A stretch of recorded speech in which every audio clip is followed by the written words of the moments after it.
Hey lovelies, welcome back to our weekly tutorial. My name is Blessing of Sweet Octavia, and in this video we're going to learn how to make this bustier top with an exaggerated sleeve as seen in the video.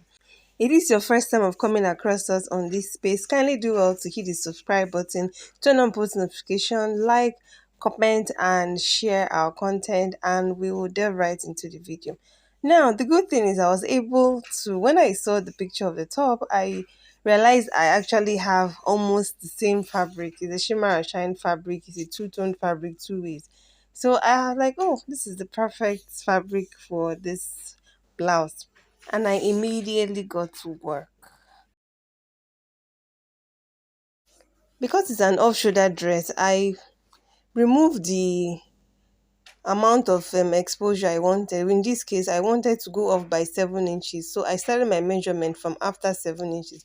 So the way I place my tape is after 7 inches. Then I continue marking my shoulder to bust, under bust, and half length, then blouse length.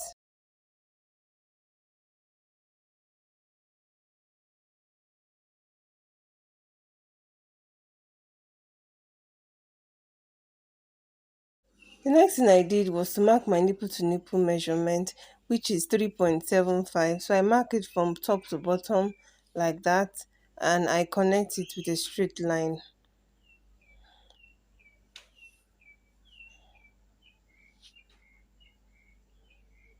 I'm going to be working with a 2 inch dart. So next thing I did was at my under bust point on the two sides, on the sides of the line, I did 1 inch before. Same thing I did at my upper bust like that. So I used my French curve and I connect from the bust point to the under bust, and also connect the line to my upper bust like that.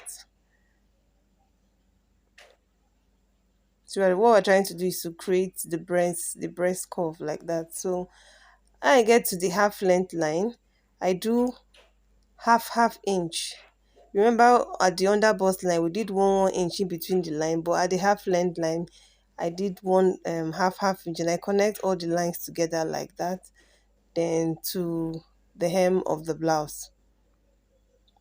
So that's part, this shaded part is everything that is going to come off in this blouse. That's our dart. So next thing I did was to take my round bust measurement like that. Then the 2 inch that went off at that point, I add it back, then my 1.5 allowance. At my under bust, I do my round body measurement, my dart that went off there, and my allowance. I do the same thing, my half length, round body measurement, the dart that came out from that part, then my 1.5 allowance. Same thing for the blouse at the hem.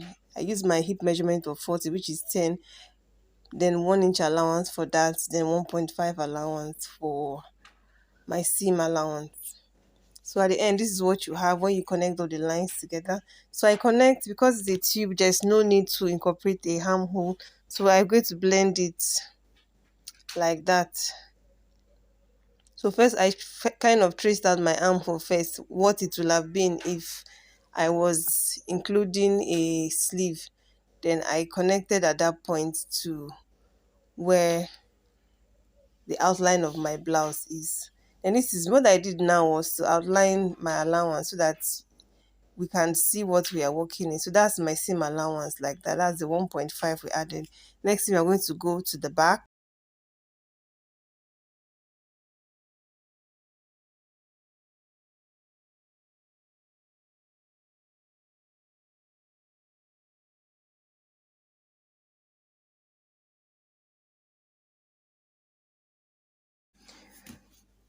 So this is me tracing out the that line we are supposed to. So for the back, I use half inch in at the two sides of the lines.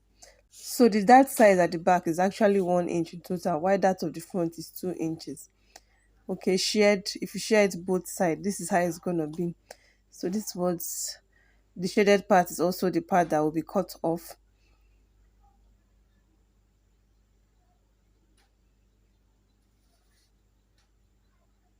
So I do my round body measurements, my allowance, and my dart.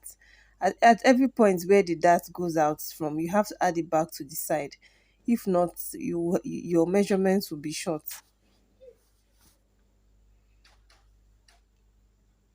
So at the hem, I did my round hip measurement, which because the blouse is stopping at my hip, my round hip measurement plus my allowance. Note that went out at the hip. So you connect all your markings like so. Connect everything you have marked. You connect it like that.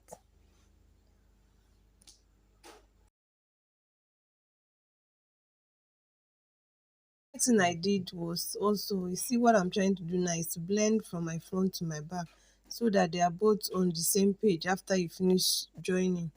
So the depth of your back is dependent on you, but just know that the side of your back has to blend with the side of your front also.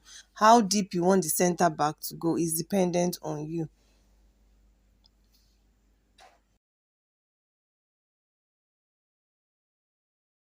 So at the hemline, which is the as in the length of the blouse, I come up by 2 inches by the side, both for my front and back, just to give it a nice feminine curve like that. Okay, so I connect the curve to where my dart line is like that. I do the same for the back piece. Then you cut off your pattern and you replicate it on your fabric.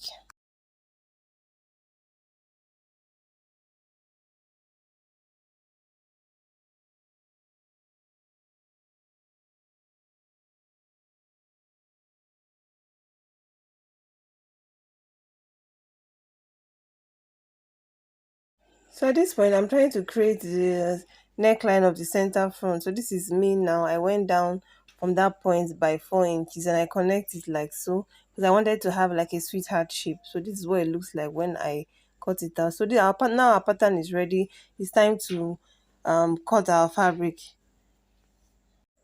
So yeah, I've transferred my pattern to my fabric, and know that because of the nature of the fabric, because it's really light, I had to interface the whole fabric, both the front pattern and the back pattern. You do the same for the lining too. So this is what it looks like when I'm done. This is the front piece, the back piece.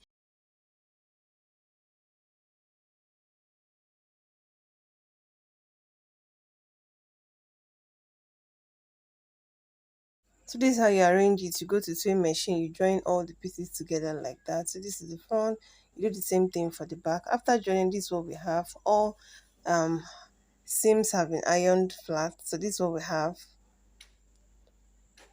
So next thing I did was for the back part, I had to pin close so I had to pin close my zipper allowance so that I can be able to shape properly.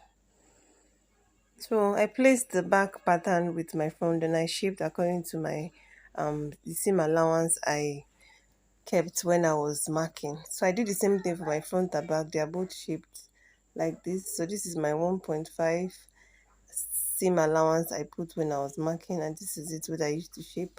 I do the same thing for my back piece shape, and this is what we have.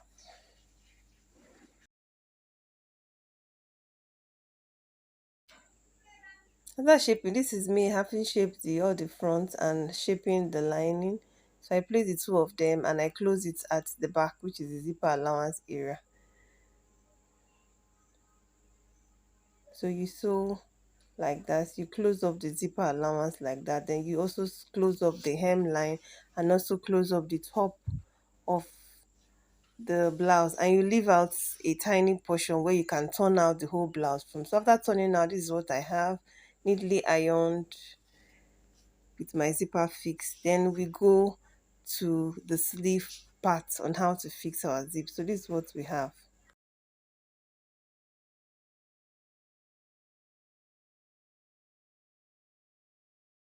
So the first thing you must note, because the sleeve has different layers, you have to make the sleeve length longer. So in this video, my actual sleeve length is 25, but I added extra 10 inches. So I'm working with 35 inches sleeve length. Okay, that's what I use for this sleeve. So I cut out at 35 inches. Then in between that 35 inches, this sleeve is divided into 3 layers. So at every layer, the first layer I did was I did 10, 10, and 15. So I marked 10 inches there. The first line I did was I marked 10 inches. That's from the bottom part. I came up again and marked another 10 inches. Then the other side was 15. That's in total 35 inches.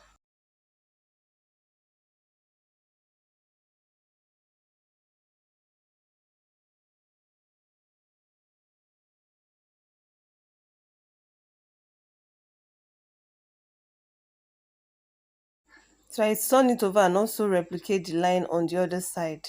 Then I take it to the sewing machine and I sew with my elastic. Now on that line, you have to make sure that while you are sewing, you stretch out the elastic to the last elasticity. You see the way I'm stretching it? I'm stretching out every stretch in the elastic. You have to stretch it very well, because the more you stretch, the more the fabric is able to scrunch. So you see the way I'm stretching it out? I'm stretching it to the last elasticity of the elastic. Okay. So you keep sewing like that. You sew on the straight line. Make sure your line is you are sewing straight on the line.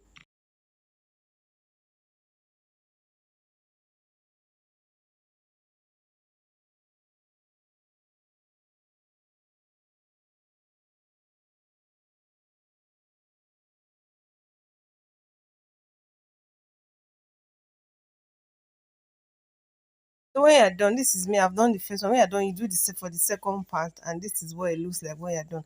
Now for the this for the beginning and end of the sleeve, which is the hem parts, both top and bottom. I created after hemming it, there's a space in between which I inserted my elastic. This elastic is inserted at the top part of the sleeve, while the bottom part there's actually no elastic. It's just free like that. So you tighten your elastic to how you want it to be, depends on your measurement. So what I did was I tied it that way, and this is what I have. I now go to sewing machine and just run a straight line. It's just run a straight line from top to bottom, holding the two parts together. Now our sleeve is ready, and this is what it looks like. So the next thing I did was to tack down at the joining point of both the sleeve and the blouse together. This is what it looks like. So you go to your sewing machine and just tack it down a little by 1 inch or half an inch. When you're done, this is what you have, and voila, our top is ready. This is what it looks like at the end of the day. So you can choose whether pull up the elastic down or wear it up as a normal shoulder. I hope you enjoyed watching, and I will see you in my next video. Bye bye.